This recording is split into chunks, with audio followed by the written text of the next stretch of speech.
विधानसभा चुनावों की रणभेरी बजने में अब कुछ ही माह का समय बाकी रह गया है।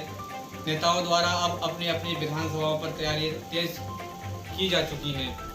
हमारे साथ इस समय मेरठ की सिवाल खास विधानसभा से सपा नेता और समाजवादी पार्टी से चुनाव की तैयारियों में जुटे माजिद चौहान मौजूद हैं। इनसे जानेंगे समाजवादी पार्टी को लेकर क्या चल रहा है वहाँ, और प्रदेश में समाजवादी पार्टी किस तरीके से अपना जो है सरकार बनाने जा रही है। माजिद जी, समाचार भारत में बहुत बहुत स्वागत है आपका। खैर मकदम। समाजवादी पार्टी जो इस समय मुख्य विपक्षी दल है प्रदेश में, क्या लग रहा है? पिछली बार लहर थी भाजपा की, इस बार समाजवादी पार्टी की क्या होगी, कुछ बताइए ना। बिल्कुल सही कहा आपने, क्योंकि पिछली बार सरकार जो बीजेपी की आई है वो लहर थी, और जिस तरह इन्होंने झूठे अल्फाज बोल करके एक जनता को बहकाया, उसी बहकाने पर जो है वो एक सरकार बनाई। लेकिन अब पता चल गया सबको हकीकत का, क्योंकि ये जो सरकार है बीजेपी, ये हिंदू मुस्लिम आपस में झगड़ा कराने में और हिंदू यानी मस्जिद और मंदिर की बात करके उसी मुद्दे पर ये काम करा इसने आज तक, बाकी कोई विकास का काम नहीं किया।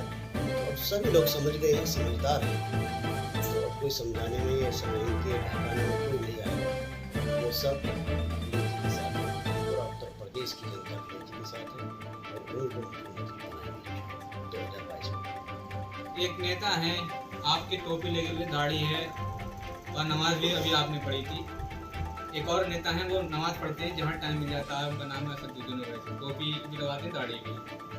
असदुद्दीन ओवैसी से आपकी इतनी मोहब्बत क्यों नहीं, अखिलेश जी से इतनी क्यों? अखिलेश जी से इसलिए हमारी मोहब्बत है क्योंकि वो उनकी जो पार्टी की जो नीति है वो सबको जोड़ के और सही बात करके सबको जोड़ने का काम करती है। चाहे इसमें कोई सी भी बिरादरी हो, हिंदू हो, मुस्लिम हो, सिख हो, ईसाई हो, सबको अपने साथ लगा के और ईमानदारी के साथ बोल के उसको काम पूरा करती है। और जो उन्होंने कहा पिछली सरकार में भी, जो उन्होंने वादे किए थे, उसी सरकार में उन्होंने अपने पूरे वादे भी किए, पूरा विकास किया। अब इस सरकार ने क्या किया, आप देख रहे हो कि इन्होंने सिर्फ नाम बदलने का काम किया। 100 नंबर को 102 नंबर बना दिया, बाकी के इलाहाबाद को दूसरा नाम चेंज कर दिया। और इसी तरह अभी हमारे मुख्यमंत्री जी कह भी रहे थे, राष्ट्रीय अध्यक्ष जी, कि अगर किसी को अपना नाम भी चेंज करवाना तो आप चले जाइए योगी जी के साथ, और वो किसी को नाम अगर चेंज कराना हो तो नाम चेंज हो जाते हैं। तो इसलिए हमारी सरकार और जो हमारे राष्ट्रीय अध्यक्ष जी की जो नीति है वो इस तरह की नहीं है, वो सच्चे और ईमानदार बैठते हैं। इसलिए हम लोग भी इस पर आगे बढ़कर और इसके साथ रहकर पार्टी की समाजवादी रहकर काम करना चाहते हैं, और अपने जो गरीब लोग हैं, उसमें चाहे हिंदू हो चाहे मुसलमान, दिल के साथ और ईमानदारी के साथ हम उनकी मदद करना चाहते हैं। और हर एतबार से उनके साथ और उनका जिस मुद्दे से उनको मदद की कहीं जरूरत पड़ती है उसमें हम मदद भी करते हैं, और कहीं सरकार से अगर उन्हें हेल्प की कोई ज़रूरत पड़ती है तो उसमें भी हम पूरा इंशाअल्लाह सहयोग करने का काम करेंगे। इसी वजह से हमने कदम बढ़ाया है कि हम अपनी सिवाल खास विधानसभा से चुनाव लड़ने की तैयारी भी है। उसमें भी भैया जैसे भी आदेश करेंगे हमारे राष्ट्रीय अध्यक्ष जी, उसी आधार पर काम करेंगे जो उनका आदेश है।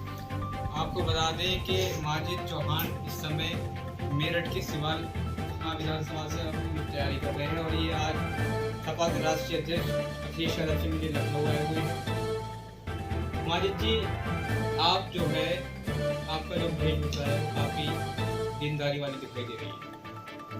राजनीति आज जो है तो स्वार्थ की है, भौकाल की है। राजनीति आज अपने मतलब की रह गई है, झूठ है, मक्कारी है।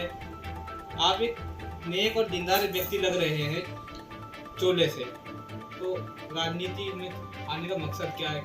क्या ऐसे लोगों को राजनीति में आना चाहिए? आप जैसे लोगों को बता दें आपको, ये जो पार्टी है समाजवादी पार्टी, इसके अंदर जो हमें दिखा है वो सच्चाई और ईमानदारी नजर आई है, क्योंकि राष्ट्रीय अध्यक्ष जी बिल्कुल आपस में प्यार और मोहब्बत और विकास की बात करते हैं, गरीबों का साथ देते हैं। तो हमारी भी एक विचारधारा है और हमारा भी मजहब है, ये कहता है कि आप अपने गरीबों की और मजलूमों की उनकी मदद करिए, उनका सहयोग करिए। तो इसलिए मैंने भी कदम बढ़ाया है इस राजनीति में आने का। मैं 2012 से मैं जो था जिला अध्यक्ष भी रहा, ये वाहिनी का डिस्ट्रिक्ट मेयर से प्रदेश सचिव भी रहा। तो हमारे बारे में आप पता भी कर सकते हैं, जानकारी भी कर सकते हैं कि हम एक ईमानदारी से काम करने वाले लोग हैं और जहाँ तक भी होता है, जितना भी होता है, तो अल्लाह के रज़ा के लिए हम उनकी मदद भी करते हैं। तो हमारा जो मकसद हुआ यहाँ समाजवादी पार्टी से साथ रहने के लिए, वो इसी विचारधारा से हुआ कि ये समाजवादी पार्टी सच्ची और ईमानदार है। इस वजह से हमने अपने के साथ मिलकर इंशाल्लाह काम करेंगे। जो राष्ट्रीय अध्यक्ष का फैसला होगा हमारे लिए, जो जिम्मेदारी देंगे उसको पूरी निभाएंगे इंशाल्लाह ईमानदारी के साथ। आप चूँकि मुस्लिम हैं और माशाल्लाह टोपी भी लगी है, दाढ़ी भी है, काफ़ी दीनदार हैं। आज जो देश के अंदर और प्रदेश के अंदर मुसलमानों की जो हालात हैं मुसलमानों को लेकर के, आपको क्या लगता है कि मुसलमानों का वास्तव में किसके पास में अच्छा हित है? कौन मुसलमानों के लिए सही सोच सकता है? कौन मुसलमानों को के उत्थान के लिए सोच सकता है? कौन मुसलमानों की कामयाबी के लिए सोच सकता है? तो ये चीज़ें तो आप भी देख रहे होंगे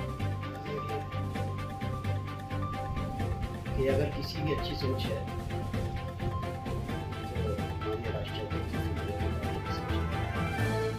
बाकी पार्टी आप देख ही रहे हैं क्या माहौल चल रहा है, क्या सोच है उन लोगों की, किस तरह बुलाने का उन्होंने काम आज तक किया है। तो ये सोच हमारे राष्ट्रीय अध्यक्ष की नहीं है। उनकी सोच तो सिर्फ एक ये है कि सब वर्ग के लोग हमारे साथ होंगे और सभी का हम काम करेंगे। तो सभी को अपने साथ में रख करके वो काम करते हैं। वो कोई उनके अंदर कोई भेदभाव किसी तरह का नहीं है। तो इसी वजह से उत्तर प्रदेश की पूरी जनता अब 2022 का इंतजार कर रही है कि आए और अपने राष्ट्रीय अध्यक्ष जी हमारे माननीय मुख्यमंत्री अखिलेश यादव जी को मंत्री बनाए।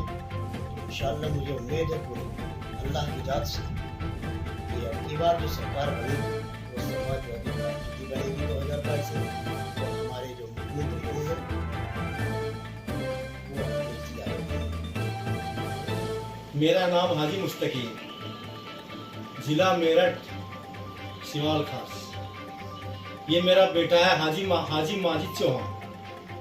मेरी तमन्ना है और जनता की भी ख्वाहिश है, जितनी भी जनता है मेरे क्षेत्र की, सभी की दिलो जान से ख्वाहिश है कि हम हाजी माजिद चौहान को इस बार विधानसभा का चुनाव लड़ाएं और सपा सरकार में मेहनत करके और माननीय मुख्यमंत्री जी अखिलेश को जिताएं। 2022 में हमारी सरकार आए, इसलिए हमारी तमन्ना है कि मुख्यमंत्री जी अखिलेश यादव जी टिकट मेरे बेटे माजिद चौहान को दे या ना दे, ये तो उनकी मर्जी है, लेकिन हमको तो सपा सरकार में मेहनत करके और 2022 में समाजवादी पार्टी मुख्यमंत्री अखिलेश को जिताना है, भारी बहुमत से जिताना है और इंशाअल्लाह सरकार बनानी है, इंशाअल्लाह।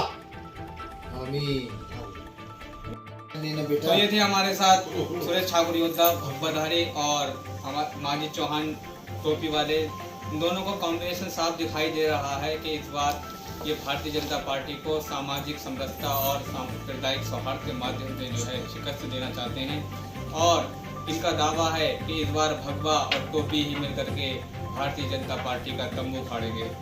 लखनऊ से समाचार भारत के लिए। Hey there. Subscribe to my channel. And also press this bell icon. So you never miss any new updates, cause whenever we upload new video you will get a notification on your phone.